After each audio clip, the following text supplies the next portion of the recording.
Oh, hello. Ano, Pisot? Apektado si Pisot. Ano, Kapisot? Kala madadali mo ako? Ha? Nadali na naman kita, na-trigger na naman kita. Naasar ka ba? Kala ko ba naalas ka doon ka? Parang ikaw yata ang naalas ka. Ha, Pisot? Hmm. Kita mo? Sinabi kong bagsak negosyo mo. Kasi, bagsak naman talaga. Kung hindi bagsak ang negosyo mo, magpo-focus ka sa negosyo mo at hindi ka na magpupuyat. Ha? Gabi-gabi kang puyat para lamang makapag-live ka. Para mapaliparan ka at para kumita ka sa YouTube. Nagnanakaw ka pa ng content, ng may content, nagre-reactor ka. Nire-reactionan mo yung ayaw mong magpa-reaction. Alam mo na ibig ko sabihin kung anong community yung ayaw magpa-reaction, nire-reactionan mong pilit. Reactor ka sa community na hindi naman pinapayagan ng reactor.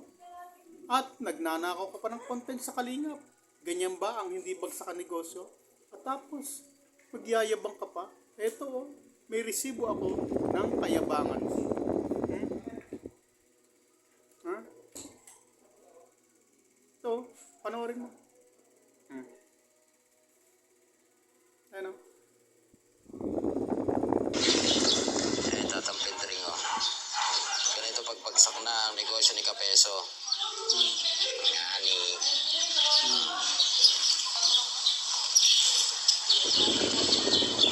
Ayan, dalawang truck na.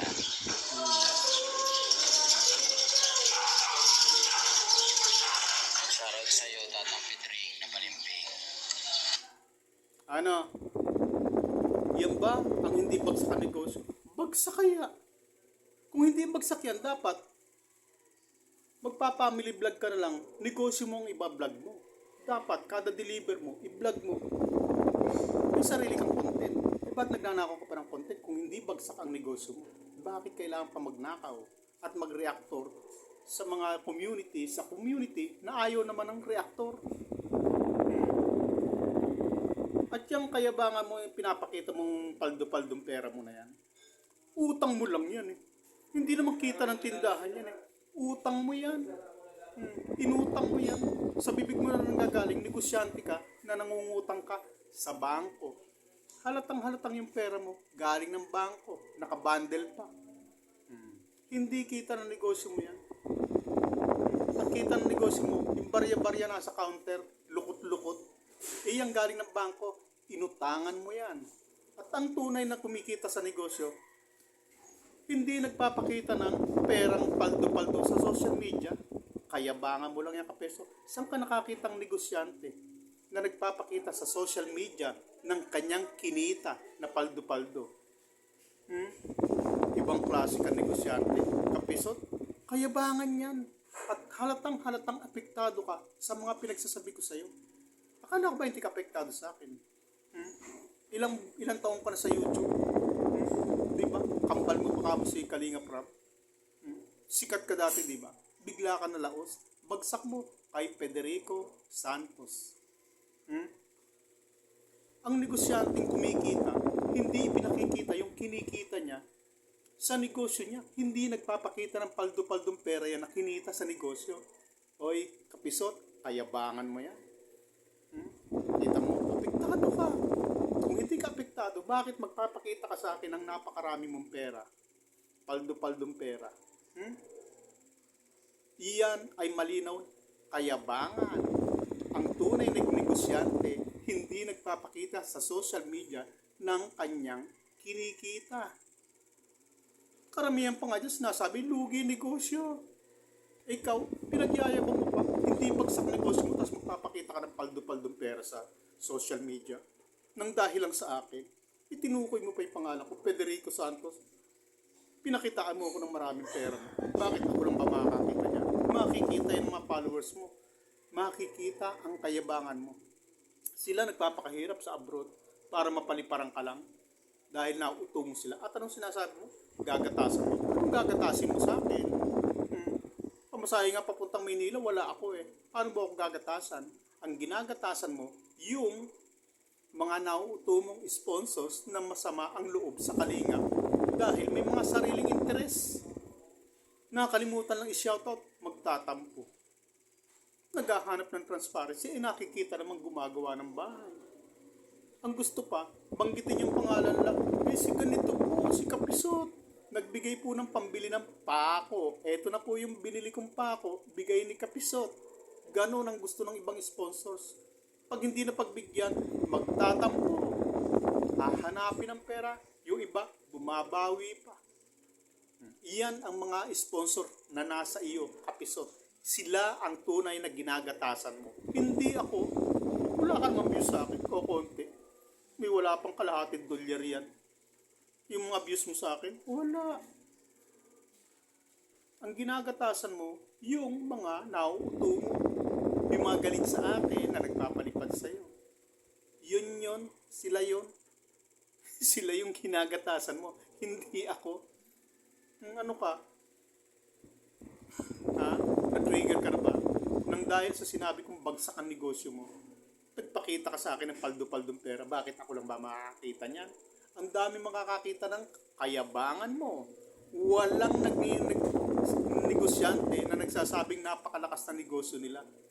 Hindi nagpapakita ng ganyang karaming pera na kinita ang mga negosyante. Karamihan dyan sinasabi, wala kaming kita. Lugi negosyo. Sabi nga naman, lugi negosyo. Tapos ikaw magpapakita ka ng ganyan, paldo-paldong pera sa social media. At sasabihin mo, kinita mo sa negosyo. Ito ba ang bagsak ng negosyo? Tapos magpapakita ka ng napakaraming pera. Eh, kalinaw-linaw galing sa bangko. Nakabundle pa. Inutang mo yan eh. Inutang mo, tapos hulug-hulugan mo yan sa bangko. Kasi lugi talaga ang negosyo mo. Bagsak ang negosyo mo. Kasi kung totoong malakas ang negosyo mo, dapat nakapokus ka sa negosyo mo. Eh hindi. Nagdi-deliver ka mo kayo. Paminsan-minsan. Dapat kung totoong nagdi-deliver kayo, dapat 10 upload ka araw-araw kada deliver nyo, i-upload video mo. Eh hindi, wala kang kuha ng video. Magkukuha ka lang ng video minsan sa isang buwan kapag ka nag-deliver. Ano yan? Magkano nakikita yung sa plastic? Babayad ka pang BIR. Tapos papakita ka ng ganyang kadaming pera na inutangan mo lang. Kalinaw-linaw, inutang mo eh. Hindi naman ako bobo sa mga ganyan. Tutoy ka pa, Kapisot. Huwag ka magpamalaki sa akin, magpapakita sa akin ng ganyang pera. Hindi lang ako nakakita niyan. At yung pinakita mong pera, pagtatawaran lang kita dyan dahil inutangan mo yan. Galing ng bangko yan. Nakabundle ka. Hindi kita ng negosyo mo yan. Sabihin mo, withdraw mo. Mag-withdraw ka niyang ganyang kalaking pera para ipakita lang sa akin. Nako, Kapisot. Hindi ganun yun. Inutang mo yan at uhulugan mo yan. Mismo sa bibig mo nang galing.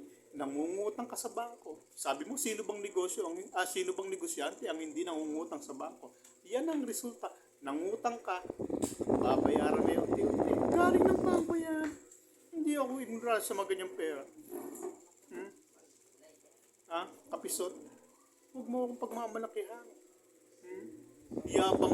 Tapos, pakita ko pa nagbabakas-bakasyon ka. Uy, nag-swimming lang kayo. Nakapag-swimming lang kayo. Tapos sasabihin, 3 days. Sige nga. 3 days ka mag-video dyan sa dagat. 3 days ka magbabakasyon. 3 days ka magpapasarap-sarap. Naku, Kapisot. Tigilan mo yung kayabangan mo.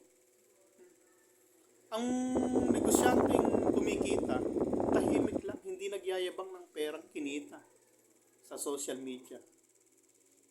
Kapisot? Tutoy ka pa. Napakarami pang kakainin bigas bago ka maka-abot sa tanaw ng utak ni Papa Rico. Ano? Ikaw? Ilang taong ka na sa YouTube? Ako, 1 taon pa lang sa YouTube. Bakit? Gigil na gigil ka sa akin. Kita mo, sinabihan ko lang na bagsak ang negosyo mo. Nag-withdraw ka, nangutang ka agad para may maipakita ka lang na marami kang pera. Sinabihan lang kitang bagsak ang negosyo mo. Nangutang ka na kagad at nagpakita ka ng paldo-paldong pera. 2 bundle yan, galing bangko. Inutang mo yan. At babayaran mo yan unti-unti. Lugi naman talaga negosyo mo. Huwag ka na magyabang, Kapisot. Kung hindi ako epektibo, kung hindi ka sa akin bumagsak, Sino target mo? Kalingap?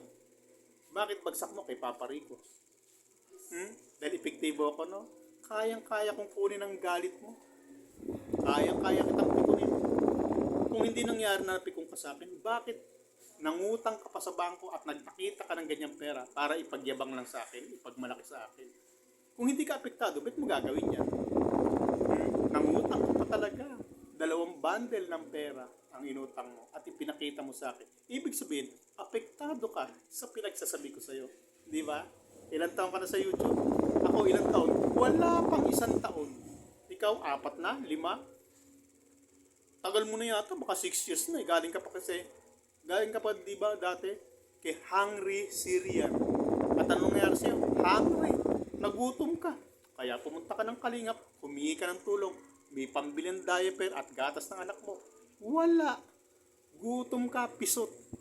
Ngayon, siyempre magkakahawak ng ganyang pera kasi nangungutang ka. Pero hindi kita sa negosyo mo yan. Malabo ka, pisot. Hindi ako ignorant sa mga ganyan. Huwag akong lokohin mo. Hindi mo kita yan sa shop na nanggaling sa cashier. Hindi ganyan ang perang galing sa kaha. Galing yan sa kaha ng bangko. Inutang mo yan, nababayaran mo unti-unti. Huwag ako, pisot. Naku po, pisot. Yung pera mong, yung negosyo mong kaliit-liit, mas malaki pa kita ko sa pananahi kaysa kinikita mo sa negosyo. Kaya nga bumalik ka ng YouTube eh. Para at bumalik ka ng YouTube, nagpupuyat ka gabi-gabi para mapaliparan ka ng mga nasa abroad. Kaya ka nagla-live ng gabi eh, hating gabi, madaling araw. Target mo ng mga nasa abroad eh, para mapaliparan ka. Eh kung maganda negosyo mo, bakit ka magpupuyat? Ha? Kapisot? Bye-bye, pisot!